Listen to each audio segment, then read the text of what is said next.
Hi all, today we are going to discuss about working principle of induction relays. So the induction relays are the most widely used relays for the productive relaying purposes which are involving the AC quantities. This induction relays they operate only on AC because they cannot operate with DC. That is the only limitation of this, but this is the most widely used.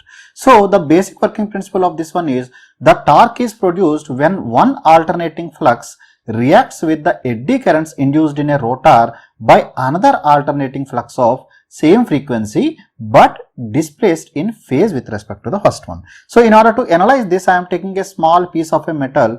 Let us assume it is linking with some flux. So I am just writing the equation for the fluxes. So let us assume the flux phi1 I am representing by phi1 maximum into sin omega t, and I am taking another flux, some flux phi2 is equal to phi2 maximum into sin of omega t plus theta. That means two fluxes are there which are displaced from each other. So I am representing this is my value of phi1 and this is my value of flux phi2.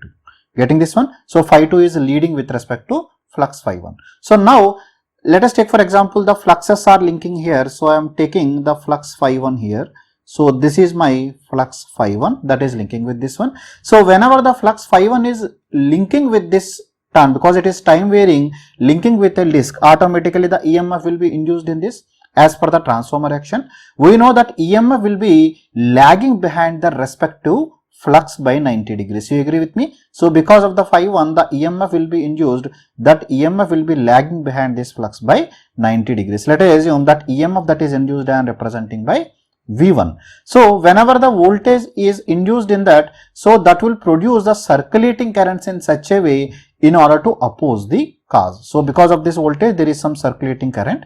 What is the direction of this circulating current? The direction of circulating current will be in such a way it will oppose the cause. What is the cause? The flux that is passing from top to bottom. So it should produce a flux in order to oppose this. How we can find this? We can find from using the right hand thumb rule, where your thumb indicates the direction of the flux to oppose it. Because the flux is coming from top to bottom, so your produced flux because of the eddy current should be from bottom to top. That means you hold your right hand in such a way, thumb is indicating the upwards, then your curled finger indicates the direction of the eddy currents that are produced. So let us assume the direction of the eddy currents will be in this direction.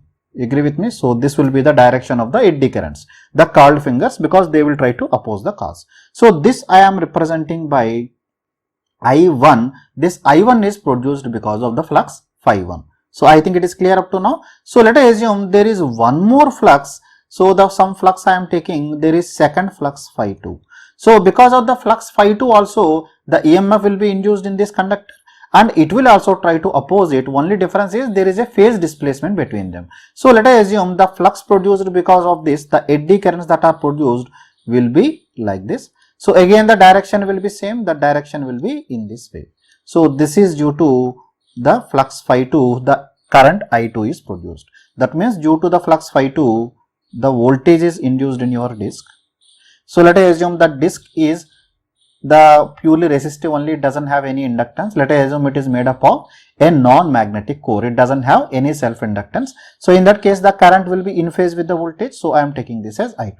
So now there is a difference in the angle between this phi1 and I2, because this phi1 will interact with phi2. Similarly this phi2 will interact with I1. Agree with me?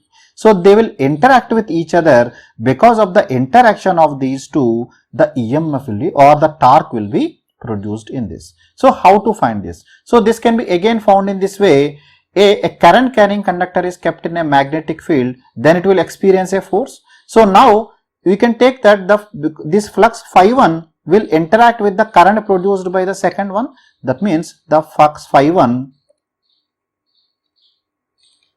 interacts with the eddy current I2 to produce the force F1, and similarly the phi2 interacts with the eddy currents produced I1 to produce F1. This will interact to produce the force F1. Agree with me?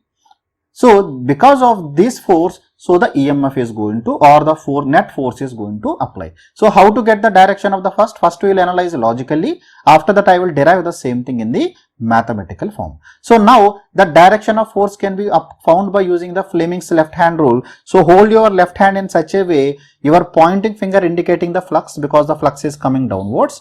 Then your current is indicated by your middle finger. So your current is indicated by the middle finger. So this flux phi1 is interacting with the current I2. So this is my direction of the current. It is coming towards us. Then your direction of the force that is produced due to this one will be this one. You agree with me?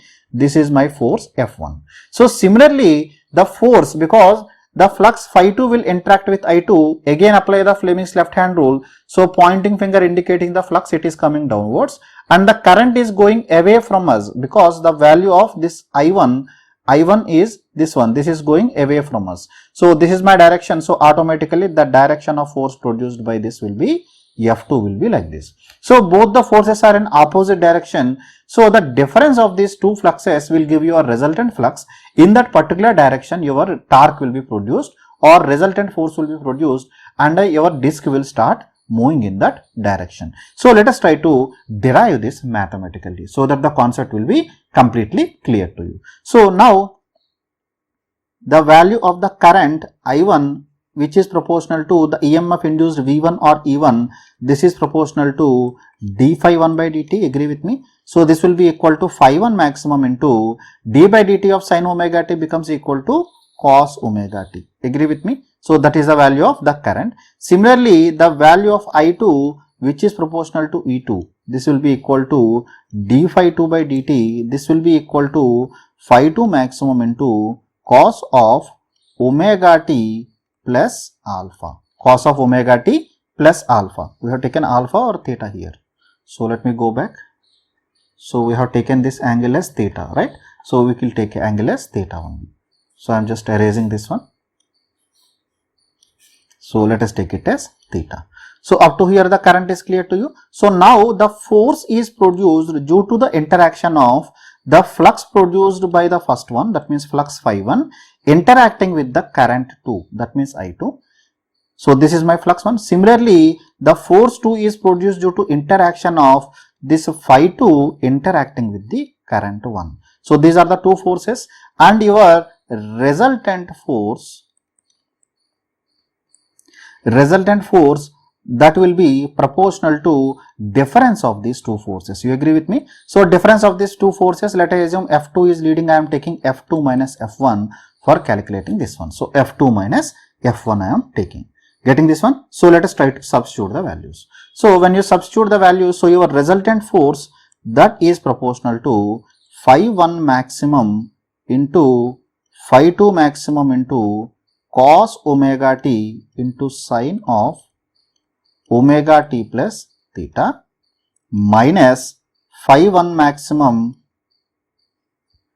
into phi 2 maximum into, so if you are substituting it, you will get it as sine omega t cos of omega t plus theta. Agree with me? Because second one is force F1. Force F1 is produced due to phi 1 multiplied by I2. So I2 is phi 2 maximum cos omega t plus theta. So cos of omega t plus theta.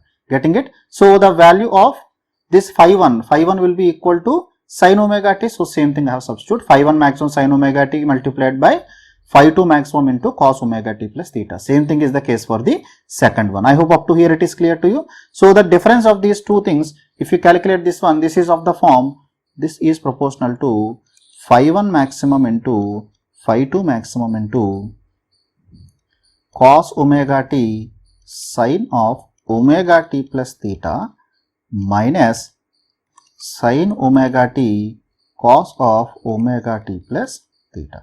So this is of the form sin A cos B minus cos A sin B. Sin A cos B minus cos A sin B. So if you are taking this one, so you will get this in the form phi 1 maximum into phi 2 maximum. All the constant terms I am separating out. So this will become equal to sin theta. because this is of the form sin A, because sin A cos B minus cos A sin B is sin A minus B. So sin of omega t plus theta minus omega t. So this will become sin theta. So that is what I have written this. Get one? So you can observe here the resultant force is coming as proportional to sin theta. The resultant force is coming as proportional to sin theta, and this is resultant force is because when you are taking the difference of F2 minus F1 you are getting as positive. If you take F1 minus F2 you will get the sign as minus sign. You can please observe. Or from this we can conclude that a resultant force is produced. That force is proportional to maximum value of the fluxes. It is independent of the frequency and it is having a term sine of the value theta. That means it is not time varying, it is constant, because the sine term is only involving the theta.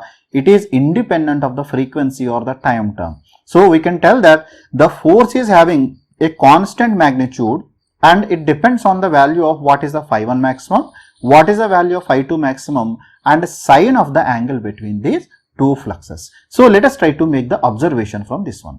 So we can make the observation from this. The force is proportional to phi 1 maximum into phi 2 maximum into sine theta. So because this sine term, whatever the term is there, this term is independent of the frequency term or the time term. Hence the force and hence the torque, because of the force the torque is produced, is constant at all instants of time. It is independent of the time or the frequency. Getting this one? Now, greater the angle theta, greater will be the force produced, and we can tell the force will be maximum when the value of theta is equal to 90 degrees, where theta is the angle between phi 1 and phi 2. So now the next one is because the value of, because it is produced due to the interaction of the flux with the current. That means more the current, more will be the interaction, because amount of the current again depends on the what is the value of the resistance of your circuit.